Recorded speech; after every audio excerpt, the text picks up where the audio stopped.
Pakistan intelligence and America CIA. And they have provided 65 billion US aid to fight against Russia. And then in 65,000 tons of weapons has been provided as well. And because of this, 3.5 million Afghan refugees have been moved to Pakistan, which is a big burden on Pakistan.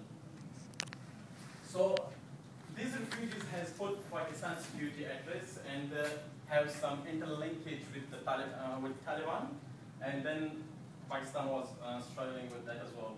So after that, the 9/11 attack is the other key reason for this uncertainty in federally tribal areas and in province. So because of the 9/11 attack, some of the cities, as I shown you in the picture before, was attached to the Pakistan and Afghanistan border. So when US was attacking on Afghanistan areas, these people was moving to Pakistan. Because there, as I told you, there is no law, no force, no border line. So they were moving here. So when the Pakistan started operation, they're moving to the other side. So in this case, it's very hard to control over them. And with the passage of time, the Pakistani Taliban, you can say then, they have started kidnapping people for bargaining tools and kidnapping some of the officers and people, and then to take money and then start some dissatisfaction among the people. So in 2002, Pakistan has started operation against their own in their own cities against the Taliban, and that we already had 3.5 million Afghan refugees, and after the starting the Taliban operation against Taliban, we have found more 2.5 million internally displaced people. Among them, 2.2 million internally displaced people is established in some surroundings with some of them relatives, some of them rented their houses, and some of them moved here and there. And around 300,000 has been put into an established camp by UNHCR and some of the government of Pakistan. So this is the Afghan camp, Afghan refugee camp in Jalozai.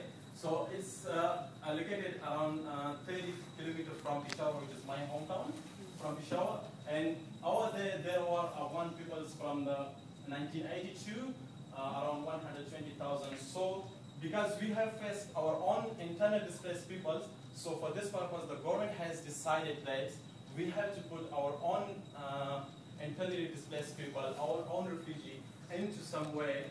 So in this case, they have decided to put it in Afghan refugee camp. That was known as Afghan refugee camp. So this is the old picture of the Afghan refugee camp. And and the government of Pakistan has set up a commissionerate of Afghan refugee camp as a department to handle this situation. So this is the area. This is actually Fatah. This is Peshawar, my hometown. And this is one of the camp Jalozai, because all the internally displaced people, Tolsare and Walikandor, these are the camps. But I work only in Jalozai camp. Okay, and so this camp has been now known as a Jalozai camp instead of Afghan refugee camp. But the government has forced Afghan peoples to move from that area, and then they have set up the Afghan refugee camps. And this is some of the pictures of the camp which it shows here. So the total population at the time I was there is April 2011 was 76,000 people living in a camp. And before that it was, like in 2010, the total population in that camp was 175,000 plus. So these are the camp, and it's been structured by UNHCR, and it's 16 phases, 8 sectors, 4 to 13 blocks, and 12 to 20 tents, so I'm running out of time. So in this camp, I worked in 3 of the programs. One is in phase 9, that's community services and intervention, a project implemented by CRD, Center of Excellence for Rural Development, and funded by UNHCR. One of the other projects was Health and Maternal Child Care Program funded by UNICEF and Fertile Livelihood Project in Frontier Region Peshawar. So, what was our responsibility in the areas? Assisting people during the registration. So this is the view queue. You can see the people are making queues to make themselves as to register as a refugee in the camp because they are getting some. They are feeling safe in here instead of going back to their areas. And this picture shows the repatriations because some of the areas when the government was doing some operation, they removed the people from that areas, do the operation. After that, they put back the people. They're saying that this area has been cleaned, and now you can go back to your own areas if you want. So this is some of the pictures which shows the line making for registration and then repatriation.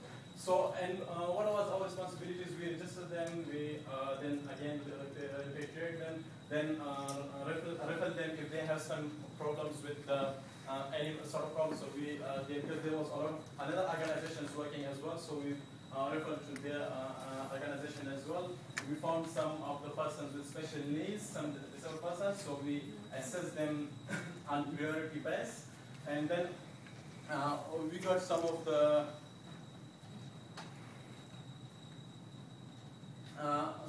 there was we have made some committee. Not we have, but the CRD has made some committees, which is called Grand Shura. So all this work has been done through a committee.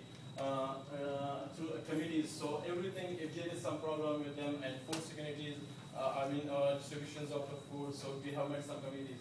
One of the big committee was Grand Shura, means a grand community organization, and one of them was the food security committees, and one is water and sanitation and food hygiene committee.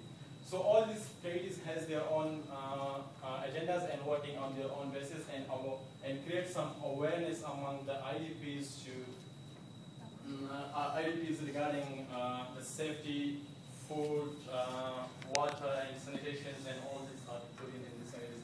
And we have doing some coordination, facilitation and reference to IDPs. IDPs means implementing partners. Implementing partner means there are some other organizations like one was UNICEF, UNHCR, UNDP, and some local organizations. So if the problem is dealing with the other organizations, so we refer them to that organization. So